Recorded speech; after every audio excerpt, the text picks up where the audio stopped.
Aid agency senior staff, politicians, actors, film producers, business executives, bankers, UN peacekeepers, church leaders. It seems that each and every day as we wake up to yet more news of mismanagement and of scandal at local, national and international levels. It was following the worldwide crisis that engulfed the banking industry in 2008 as calls for a tougher code of financial regulation reached fever pitch that Paul Tucker, a deputy governor of the Bank of England, spoke to a huge audience gathered beneath the dome of St. Paul's Cathedral. He explained that, in his view, the introduction of new rules designed to combat misconduct, although very important, would never get to the heart of things.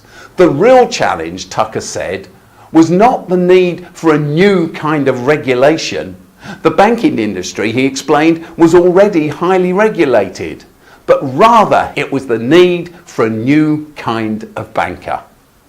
A whole decade later, in 2018, as the UK government minister responsible for international aid called for charities engulfed in various sex scandals to clean up their act, she explained to the BBC, "I want to make it clear. It doesn't matter if you've got a whistle-blowing hotline. It doesn't matter if you've got good safeguarding practices all in place.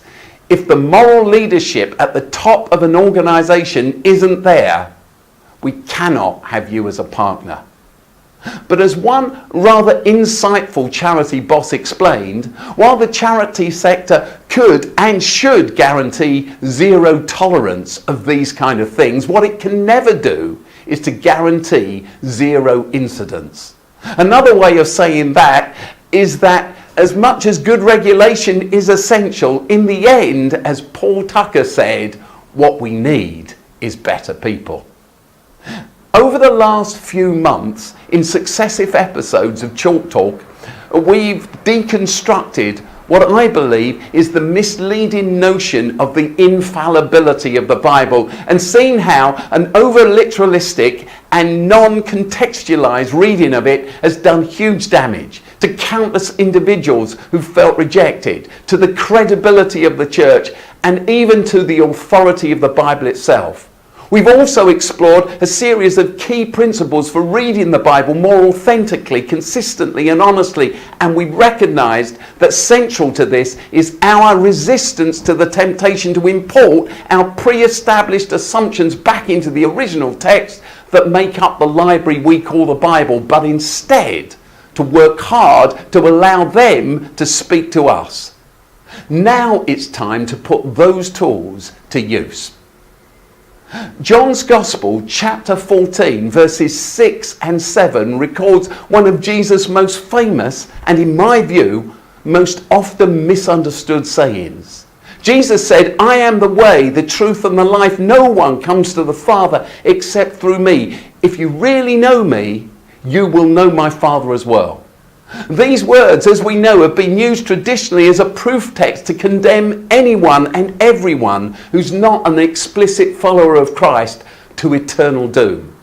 Now, I don't want to upset anyone unnecessarily, but this is a prime example of reading back into the text what was never there in the first place. Two bits of background. First, Jesus never intended to begin a new religion. If he did, none of the New Testament writers even considered it important enough to mention. Jesus was born and bred a Jew. He taught as a Jew, and he never seems to have shown any desire to abandon the faith of his fathers. Like he said, he'd not come to abandon the law and the prophets, but to fulfill them. Secondly, Judaism was always seen as a way of life rather than a religion, a way of life in which people chose to walk. That's why, for instance, the famous Old Testament writer Isaiah challenged the people, "This is the way, walk in it." And that's why Micah calls us to act justly, love mercy, and walk humbly with your God. So rather than threatening eternal judgment, this is what Jesus is talking about.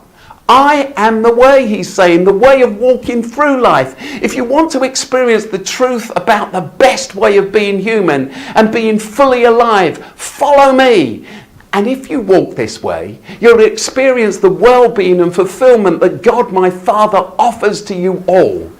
Jesus' goal was to show us a way of being free from everything that dehumanizes us, free from everything that messes us up, everything that reduces us and reduces others, to show us how to be more human, to live at peace, both internally and externally, to show us how to become the best version of ourselves.